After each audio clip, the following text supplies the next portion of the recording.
Hermano, Dios lo bendiga a todos en el nombre del Señor Jesucristo. Esta primera ponencia se llama La confianza excesiva en el propio ser. La confianza excesiva en el propio ser, primera parte. Y tiene que ver con lo que los educadores en la actualidad están impulsando fuertemente, ¿ya? Vamos a englobarlos a todos. Algunos sociólogos, psicólogos, educadores ven como rasgo benéfico para la sociedad una juventud menos dependiente de sus padres.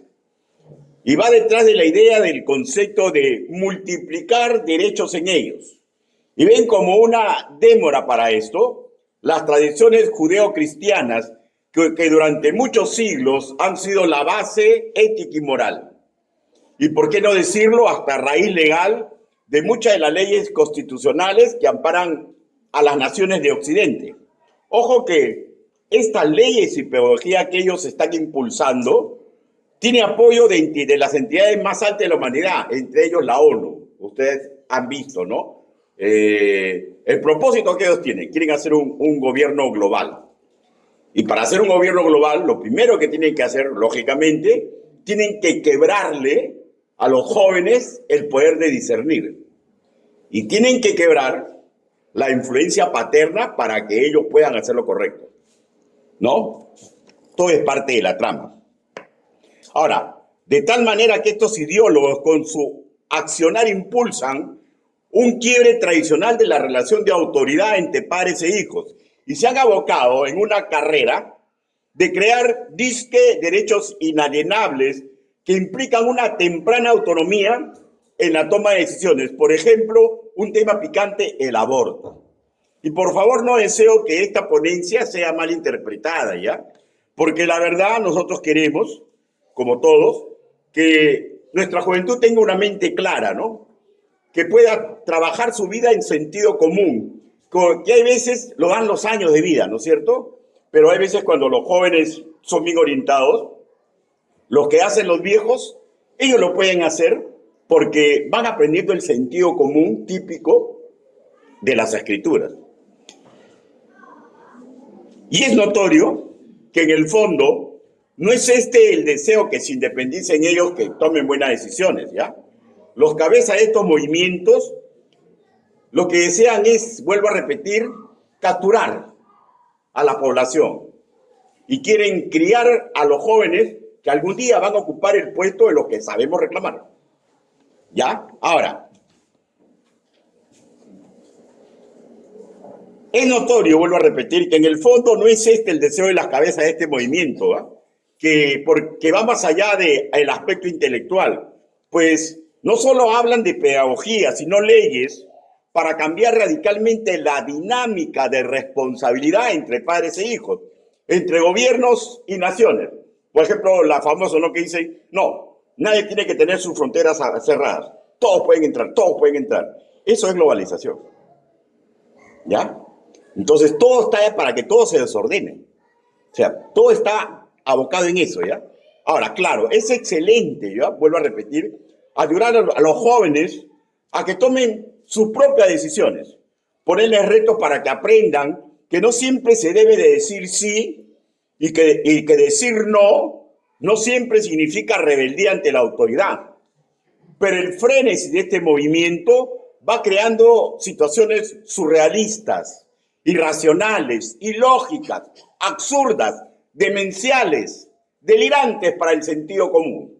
Por ejemplo, el país más culto del mundo, el gigante del norte, adalid de libertades personales, los Estados Unidos de Norteamérica, que ellos iniciaron con una fuerte influencia judeo-cristiana. Pero, ¿qué resulta? Que ellos mismos ya han comenzado, hermanos míos, a aceptar las leyes del aborto. Y no en una forma simple, ¿ya? Ahora, quiero que ustedes vean lo siguiente. Varios estados, Alaska, California, Connecticut, Distrito de Columbia, Hawái, Illinois, Montana, Iowa creo que se pronuncia, Minnesota, Washington, ¿ya? En todos estos estados que estoy nombrando, el rasgo legal oscila en lo siguiente: que los menores de edad pueden abortar sin restricciones o simplemente comunicándole de su decisión a sus padres y punto. O sea, ¿esto qué implica? Que si un padre se opone, su actitud es criminalizada y puede terminar en la cárcel. Y uno se pregunta, ¿en qué momento Estados Unidos perdió el sentido común? Pero hay más preguntas. ¿Nos puede pasar a nosotros? ¿O ya nos está pasando? ¿Ya nos está pasando? Sí, es inadmisible, ¿no? Que una jovencita de 14 años aborte y que los padres no puedan hacer nada. Pero en todos esos estados que yo he leído, ya hay esas leyes. Y la oscilación legal es así. En unos simplemente pueden abortar y en otros la obligación no es que los padres decidan. Les comunicaron y punto. O sea, va a venir el juez y le va a decir, ¿le comunicaste a tu papá? Sí. ¿Tienes un testigo? Sí. Aborta. Aborta. Hoy quiero que veamos, y esto es un ejemplo, ¿no? Un ejemplo de la política que está haciendo que los jóvenes tengan derechos inalienables, que no son inalienables. Son, perdón por la expresión, son decisiones estúpidas.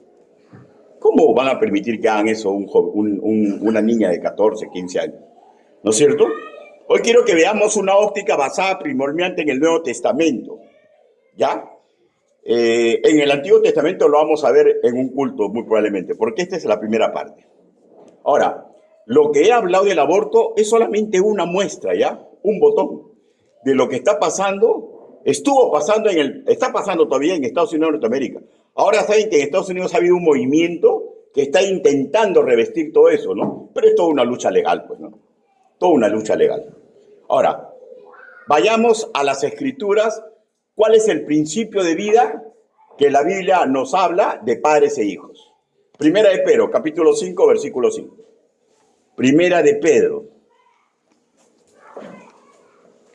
capítulo 5, versículo 5. ¿Lo tenemos? Dice la palabra del Señor así. Igualmente, jóvenes, están sujetos a los ancianos y todos sumisos unos a otros, revestidos de humildad, porque Dios resiste a los soberbios y da gracia a los humildes. Permítame que ore. Bendito Padre Celestial, le doy gracias porque usted me está permitiendo, Señor, exponer su evangelio. Hable, Señor Yahvé, que las dos generaciones a los cuales va dirigido esto, se den cuenta, Señor, qué importantes son para usted, Señor. Y que acepten el edificio que usted ha armado para que la juventud sea cuidada y para que los padres, Señor, no tengamos dolores en el alma cuando le ocurre algo malo a nuestros hijos que nos damos cuenta que sí pudimos evitar. Así le pedimos, así le suplicamos en el nombre del Señor Jesucristo. Amén. Ya, lo que acabamos de leer, hermanos míos, es parte de un estilo de vida, ¿ya? Que, tal como dice, debería ser propio a toda grey de Cristo. Primero se nombra a jóvenes nacidos de nuevo, ¿no? Verso 5 dice, igualmente jóvenes, ¿ya? O sea, ahí está hablando a los de la iglesia, entonces son jóvenes nacidos de nuevo. Y le está hablando en relación a la contribución que ellos tienen que poner, escúcheme, ¿ya? Para que el trabajo pastoral de los ancianos de su congregación sea efectivo. O sea, hay una contribución que el joven tiene que poner para que el trabajo del mayor sea efectivo. Esa labor pastoral se menciona en el versículo 1, versículo 3. Dice,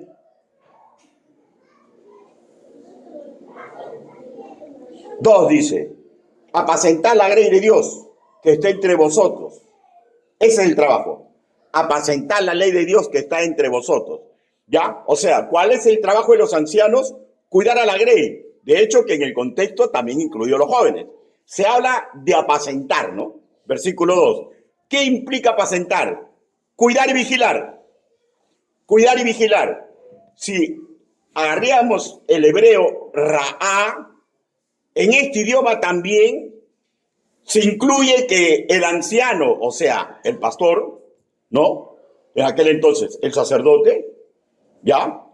Tiene que comportarse como supervisor de un estilo de vida que Dios considera sabio, prudente en los suyos, que les sirve a ellos y que le da honor a Dios. En el texto del Nuevo Testamento que estamos apreciando, se menciona que la forma de ejercer esa autoridad de parte de los pastores es no a la fuerza. O sea, de hecho, para que acepten el trabajo de los pastores y el pastor no tenga necesidad de usar la fuerza, implica que tiene que haber un método para que los jóvenes se den cuenta que es necesario que acepten el discernimiento de sus mayores. Lo segundo dice, no por ganancia deshonesta. O sea, en el accionar pastoral, los jóvenes tienen que darse cuenta, y toda la grey, que la razón por la cual él hace las cosas no es para sacar billete, no es para ningún tipo de ganancia deshonesta. Y lo tercero, con ánimo pronto, otra vez, que la grey se dé cuenta, escúcheme ya, la pasión que tiene el pastor para ayudar a los demás, que se compran los pleitos, que está ahí. Tienen que darse cuenta la pasión, que tenga ánimo pronto. Ahora, o sea, mejor dicho, el anciano de la iglesia tiene que ser un ejemplo digno de imitar. Versículo 3. Sino siendo ejemplo de la grey. O sea, debería ser un todoterreno en los puntos ya citados, pero a su vez él mismo no tiene que tener mayor opinión de lo que es. ¿Qué es lo que es un pastor? ¿Qué es lo que es un anciano de la iglesia?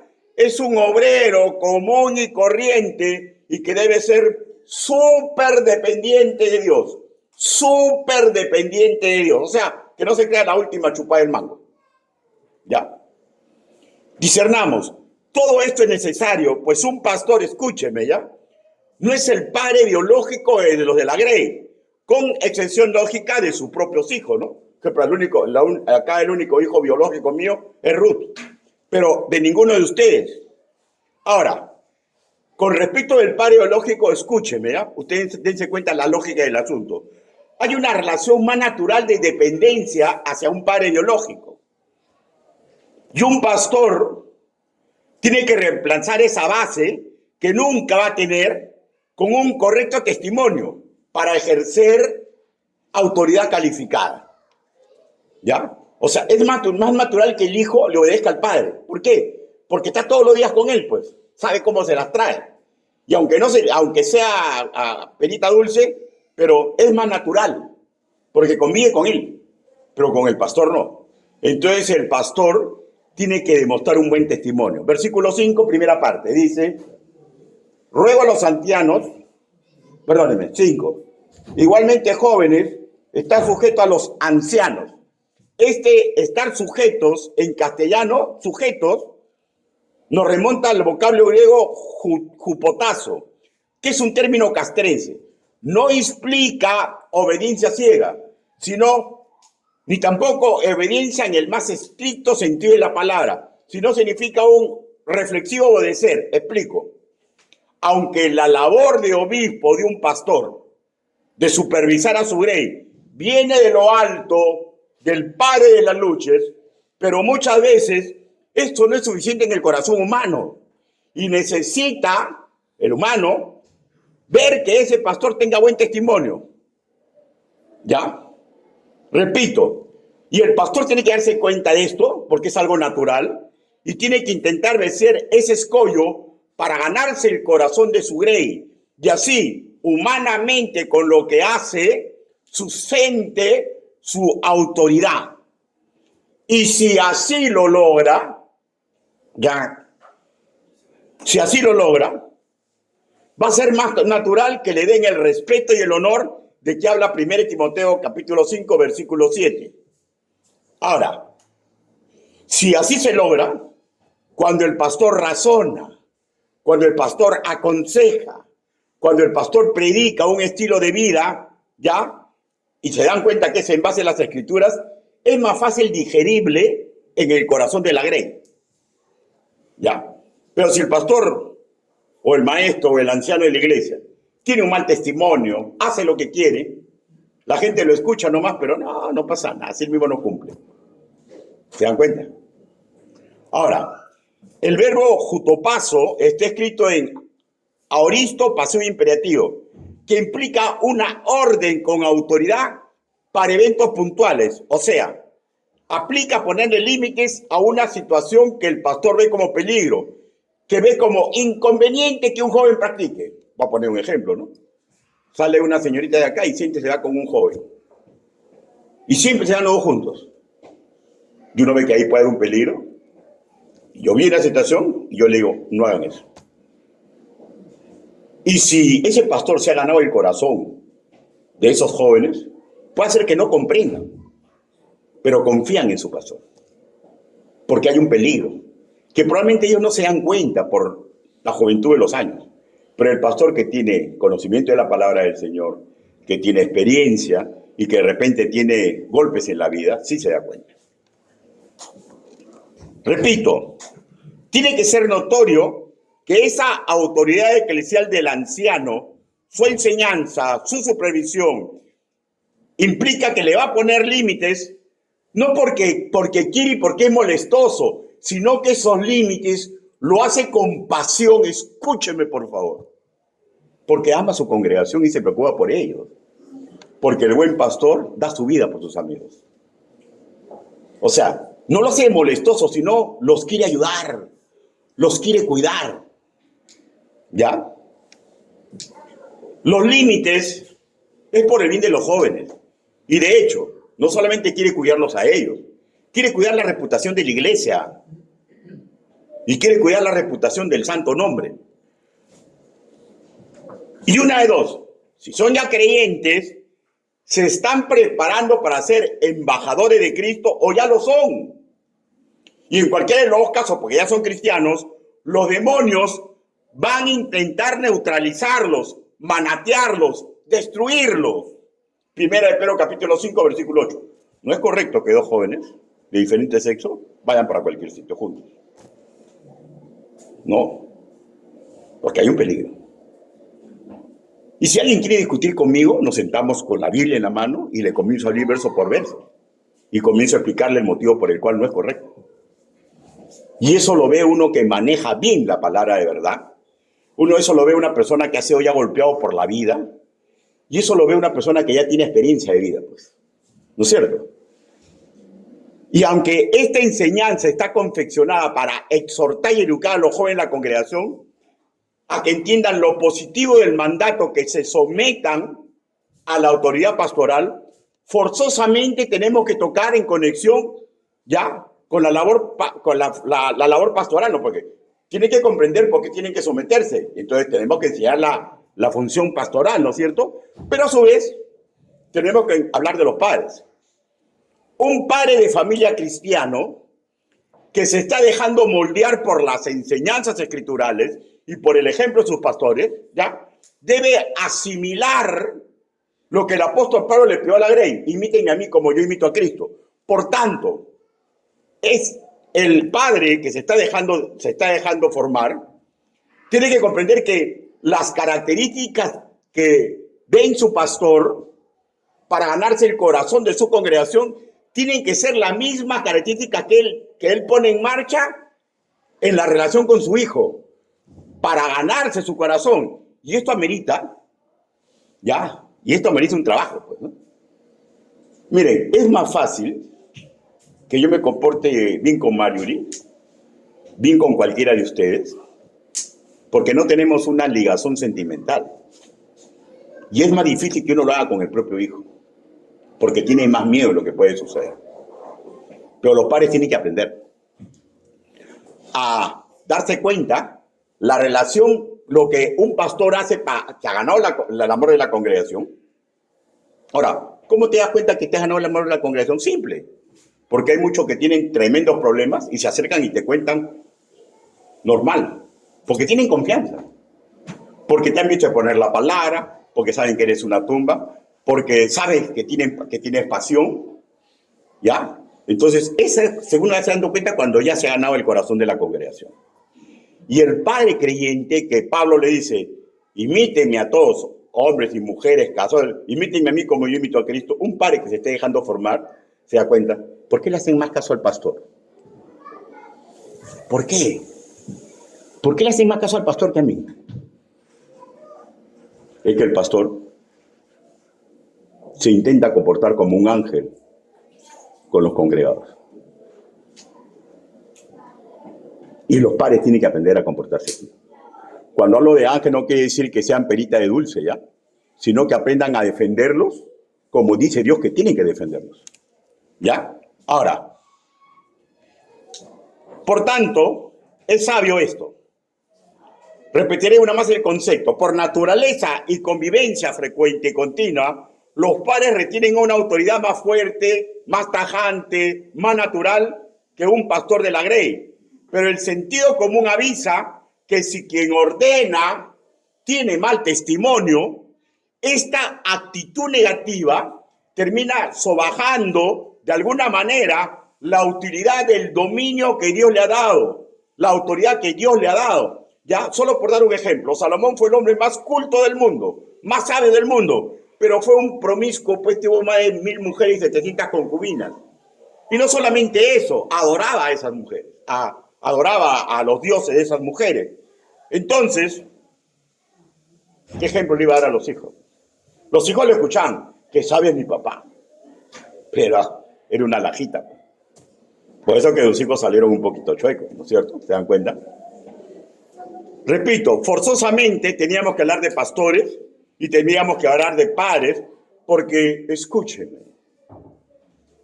los hijos imitan a los padres, ¿ya? Los imitan. Y la grey, cuando el pastor se ha ganado su corazón, aprenden a imitarlo. Los que no lo imitan es porque no se han ganado el corazón. ¿Por qué será? Tendría que hacer un estudio personal de cada uno de ellos, ¿no es cierto? Un estudio personal de cada uno de ellos. Pero cada uno tiene que darse cuenta que estoy hablando lo que dicen las Escrituras y el discernimiento de las Escrituras. Diré que es un serio peligro que un hijo no asimile la conveniencia de someterse a los que ejercen autoridad sobre ellos. Se pone como en bandeja de plata como alimento para el enemigo. El término obediencia, Efesios capítulo 6, versículo 1, es más fuerte que el sujetarse. Obedecer implica, ¿ya?, aceptar una orden divina que Dios le da. Dios le dice al hijo, oye a tu padre, óyelo con la atención de un subordinado y ejecuta lo que él te ordena.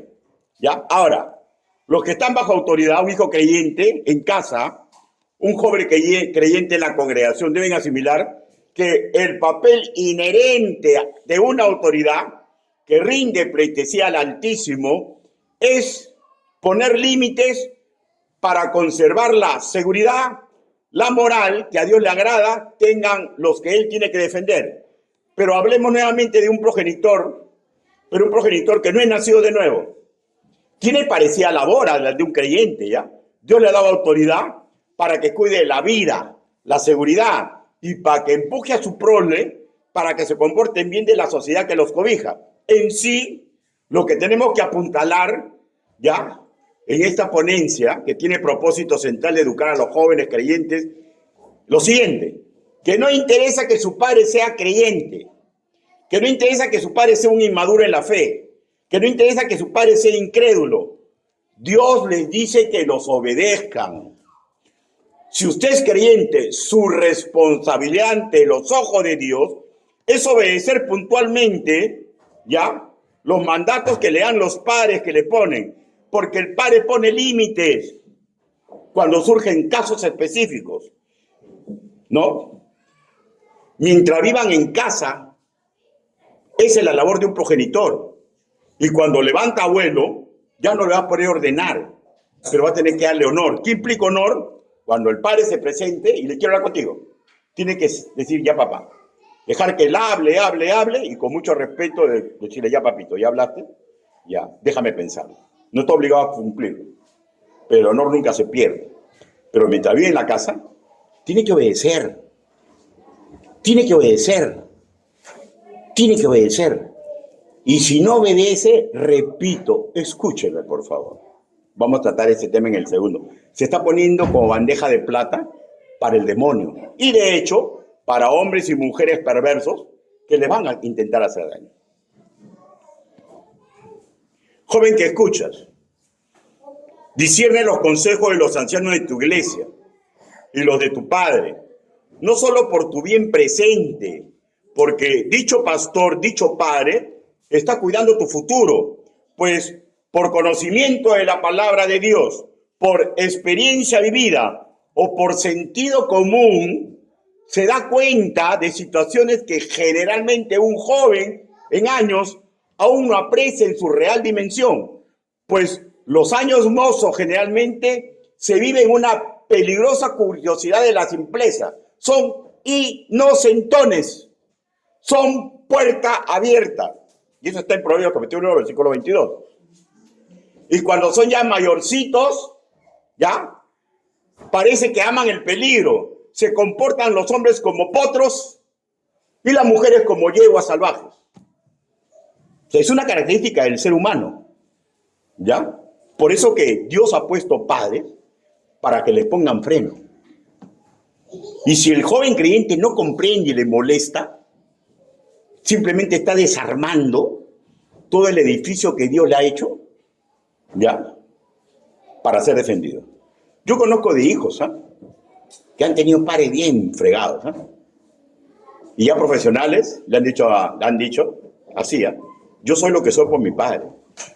Porque él cuando me iba con fulanito de tal, me hacía regresar.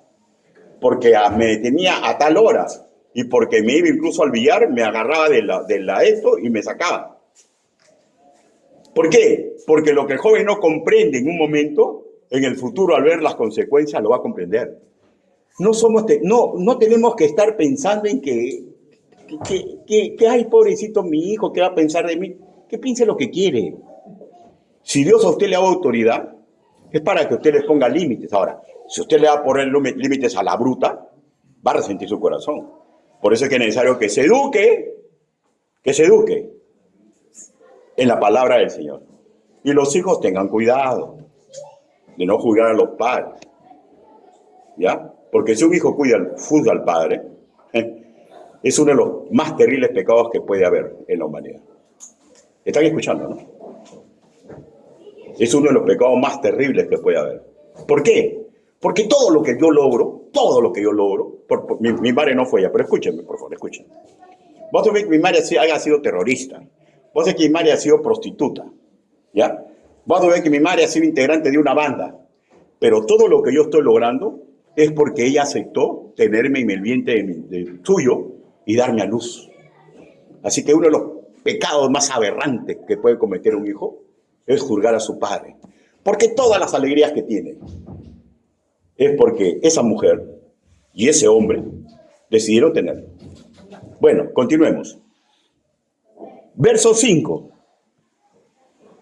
5 en su segunda parte. Dice: y todos sumisos unos a otros, revestidos de humildad, porque Dios resiste a los soberbios y da gracia a los humildes. A todos los que se reconoce como nacidos de nuevo, sin importar el lugar que ocupe en la autoridad o de subordinación, en un núcleo eclesial, aumentemos un familiar, si alguno creyente, se le ordena que se comporten sumisamente, revestidos de humildad. ¿Qué implica sumisión en humildad? Le voy a explicar.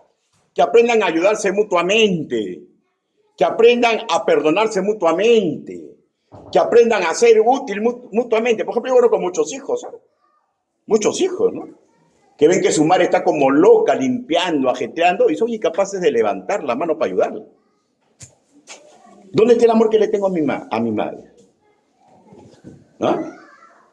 O sea, esa es una realidad. Entonces, por eso que la Biblia quiere que uno se eduque para que comprenda el amor, hermanos míos. No solamente son palabras bonitas. Tenemos que demostrarlo. Hijos, no le den dolores de cabeza a sus padres, dolores que pueden evitar. Y padres, tengamos sumo cuidado en el rol de autoridad que Dios nos ha dado, ¿ya? Porque la autoridad que Dios me dio no es para dañar a mis hijos, es para cuidarlos. Así que el padre que abusa de sus hijos también es uno de los pecados más terribles que existen. Porque si yo abuso de un hijo, hermanos míos, y no hay quien me ponga para leer, ahí está pues la consecuencia del futuro delincuente, pues. Ahí está la consecuencia del futuro hombre y mujer de mal vivir. Porque lo más natural es que el amor venga de casa. Y cuando el amor no viene de casa, simplemente los jóvenes piensan que el amor no existe. Que existe la viveza. ¿Ya? ¿Cuál es el plan trazado para un hijo creyente en base a lo estudiado? Respondo, que obedezca a quien tiene autoridad en casa, que se someta a quien lleva la reina la reina de su iglesia local. De hecho, porque esto conviene, pues. ¿Ya? Romanos capítulo 13.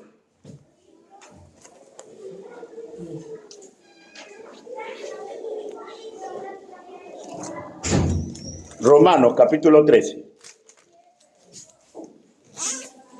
Versículo del 1 al 3 dice: sométase toda persona a las autoridades superiores, porque no hay autoridad sino de parte de Dios, y las que hay por Dios han sido establecidas. De modo que quien se opone a la autoridad, a lo establecido por Dios resiste, y los que resisten acarrean condenación para sí mismos.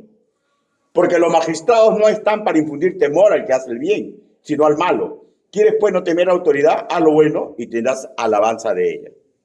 ¿No? Ahora, alguien dice, ¿no? No, pero mi papá nunca habla bien de mí. Pero ¿cómo habla bien de ti, pues, si no limpias, no haces nada? Llegas, todo lo tiras de por acá, no llegas a la hora, haces lo que quieres. ¿Cómo hablaba bien de ti, pues? ¿Ya? O sea, es lógico. Y acá te dicen lo que hace la autoridad.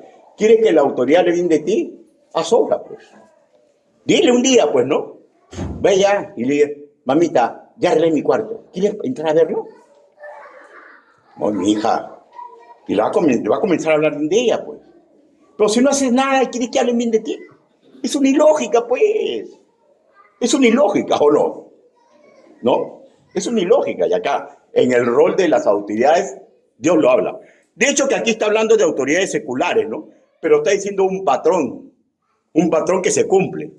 Ahora, por su seguridad y por la futura, y por su seguridad futura, por la bienestar emotivo de los padres y para todas las situaciones que vienen, la Biblia también dice, sométase a sus pastores porque ellos darán cuenta de ustedes. ¿Ya? O sea, el día que yo me vaya a esta iglesia, ¿ya? Mis libros van a estar escritos y de repente, probablemente que Dios me pregunte, ¿no?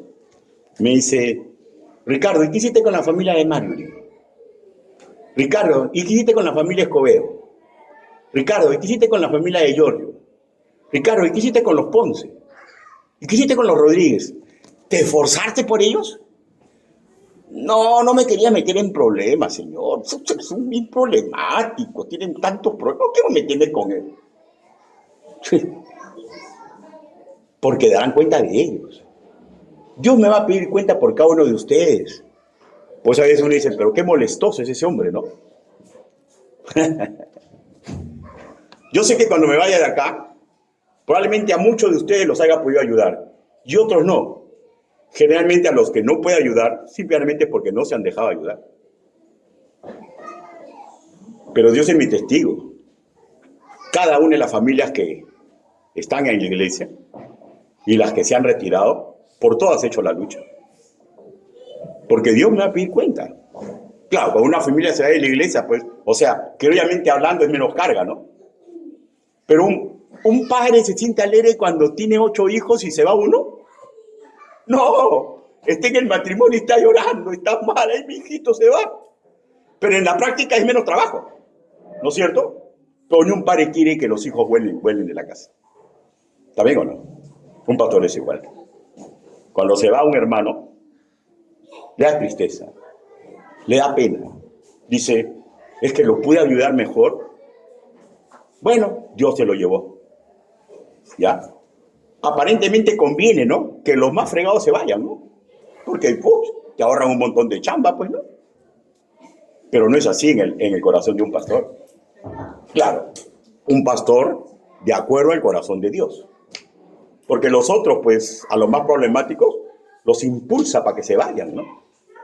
No los ponen en nada, ven la forma de que se vayan. Porque, bueno, no tienen corazón de pastor. Ahora, tal como señala la introducción, el espíritu de estos tiempos no se basa en el intelectualismo, ¿ya? Muchos dicen, no, son científicos, es intelectualismo puro, ¿ya? Sino en dogmas antitécnicos, anticientíficos, que en sí van en contra de las, incluso la verdad biológicas, en contra del sentido común más elemental, ¿ya? Mezclan lo natural con lo intangible y producen ideologías locas, religiones místicas, y hay juristas y legisladores que van en contra del sentido común, donde la necedad es rey. Miremos lo que está aconteciendo en el primer mundo, que llamamos Europa, ¿ya? O sea, ¿saben cómo es allá? Viene un chiquito de 14 años y va y pone su suicidio al gobierno porque quiere desaparecer su pene y quiere que le pongan vulva. El gobierno ve qué dice la ley de los menores, ya, correcto. Papá, tú no te puedes oponer. Lo operan al chico, si la ley acepta. ¿Y sabes lo que pasa con ese chico? Tiene 14 años, es puerta abierta, todavía no sabe lo que quiere. Y cuando tienen 20, 25, y esa es una estadística en Europa, que ha hecho que se pongan saltones, casi todos ellos terminan suicidándose. Terminan drogadictos. Terminan mal. Porque no están en la época de tomar sus propias decisiones. Miren, hay cosas que son tajantes, ¿ya? Que no se deben tomar, que tienen que tener apoyo de los padres para que les digan. Esta nueva mentalidad, ¿ya? Esta nueva mentalidad que quieren impulsar es para aprovecharse de esos jóvenes, ¿ya? Para gobernar. ¿Se dan cuenta cómo es la mentalidad ahora?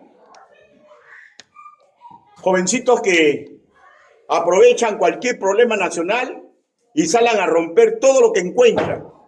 Salen a retar policías, a saquear lo que pueden saquear. Y la nueva mentalidad de los padres es que ven impotente lo que sus hijos hacen, ¿ya? Y al final, cuando los hijos miran con problemas y hasta mueren en la reguerra, los tratan como héroes. Y los padres dicen, sí, mi hijito fue un héroe. El padre sabe que ha sido un drogadicto, ha sido de lo peor. Pero no le interesa, quiere sentirse bien por un ratito. Y sus otros hijos están mirando. Hay que hacer como ellos, para ser como héroes. Esa es la nueva mentalidad. ¿Ya? Una ola de necedad que tarde o temprano va a terminar cubriendo todo el mundo. Busque 2 Timoteo, capítulo 3.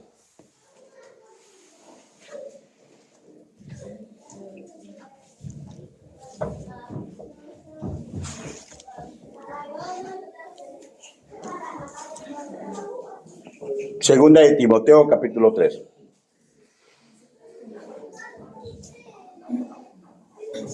Dice, también debes saber esto, que en los postreros días vendrán tiempos peligrosos, porque habrá hombres amadores de sí mismos, ávaros, vanagloriosos, soberbios, blasfemos, desobedientes a los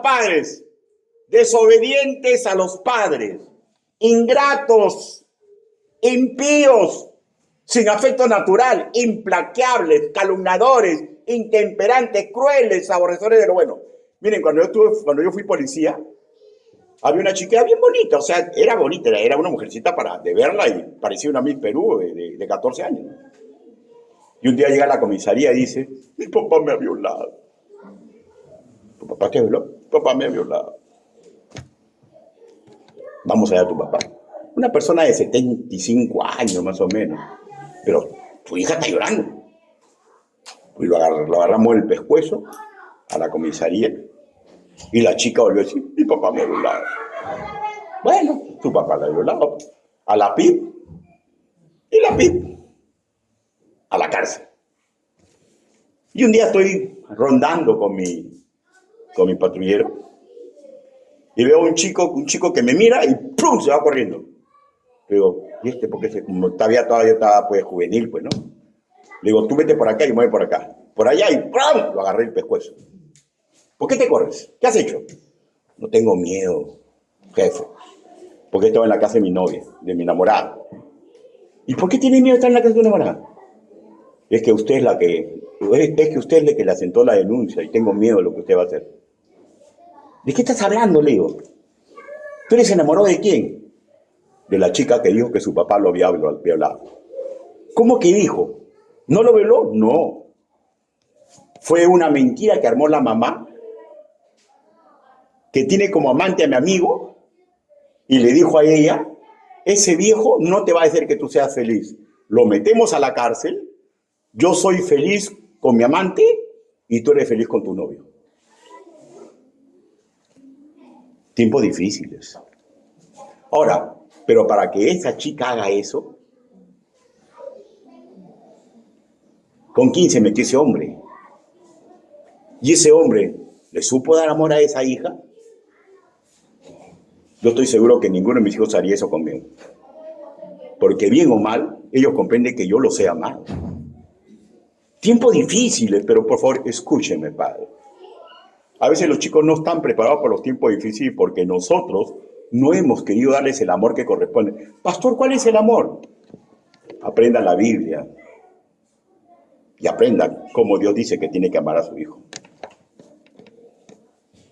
Recuerden, Cristo los ama. Y si Cristo lo ha puesto en un hogar con un padre, sea creyente, no sea creyente, tenga mal testimonio, no tenga buen testimonio, ¿ya? Y si ese hombre, esa mujer, le pone hora de entrada, hora de salida, si le dice, ese programa no lo veas, si te dice, a ese sitio no vas a ir, es el amor de Dios usando a ese padre para protegerlo. ¿Por qué? Porque ese padre, joven que me escucha, ve cosas que tú no te das cuenta. Porque los jóvenes son inocentones. Los jóvenes creen que se las saben todas, no se dan cuenta de nada. Y algún día se van a dar cuenta. El joven que entrena y acepta los límites chicos de los padres y los pastores, van a estar mejor equipados para cuando llegue una situación que nadie quiere, ¿no? ¿Quién quiere que, por ejemplo, que a mi hija la violen, ¿no? ¿Alguien desea eso? No quieren, ¿no? Pero van a estar mejor equipados si viven, por ejemplo, en ese país, en ese estado, en Washington, por ejemplo, y que sus amigas le dicen, pero abortan. No, pero ¿por qué no se aborta? Porque si mi padre me hubiera abortado, yo nunca hubiera tenido lo que tengo. Pero aborta. No, el abortar es un pecado, es un asesinato. Pero tú fuiste violada. No. ¿Por qué? Porque esa niña ha recibido un amor correcto del padre. Entonces va a estar mejor preparada cuando esto, porque esto va a venir ya. O sea, va a venir, todas estas leyes van a venir acá al Perú, tarde o temprano va a venir. De repente yo no lo vea, de repente no van a ver los más jovencitos, pero todo va a venir. Y cuando los hijos no hayan sido criados correctamente por los padres, los hijos van a aceptar hacer eso. Y los que van a resistir son los que han sido criados correctamente en amor de Cristo.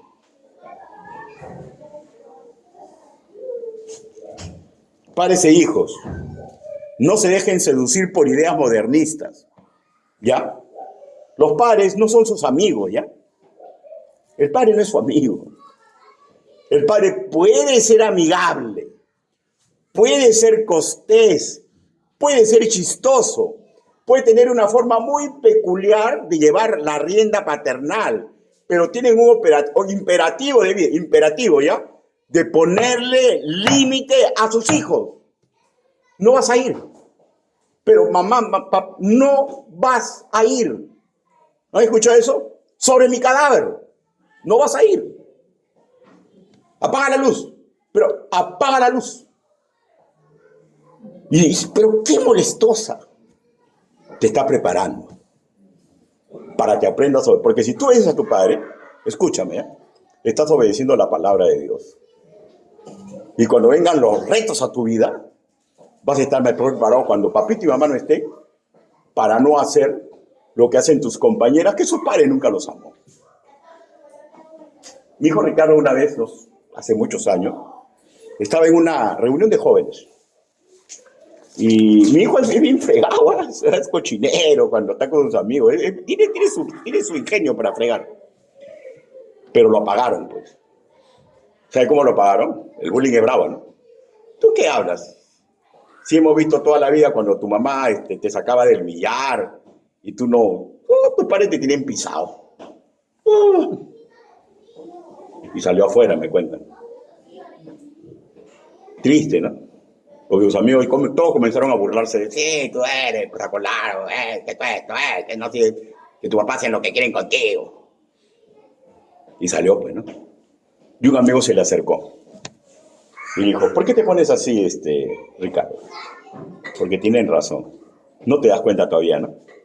¿De qué? No te das cuenta. ¿No te das cuenta, Ricardo? No. Escúchame. Todos nosotros te tenemos envidia.